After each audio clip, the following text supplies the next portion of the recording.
હું સફરીને ઉલ્લુ બનાવી શકું છું.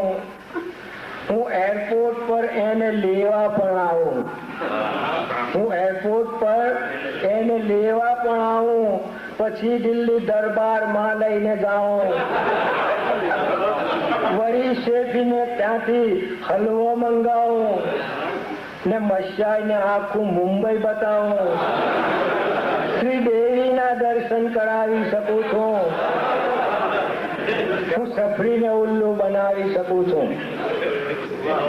ટિકિટો હું ડીલક્સની લઈને આવું. જઈને લાવું. હું ગાડીમાં ચીકું ને ગાડી ઉડાવું ને મરચા બટાકાના ભજીયા પણ ખાઉં. ભિખારીને રૂપિયા હું 2-3 અપાવું.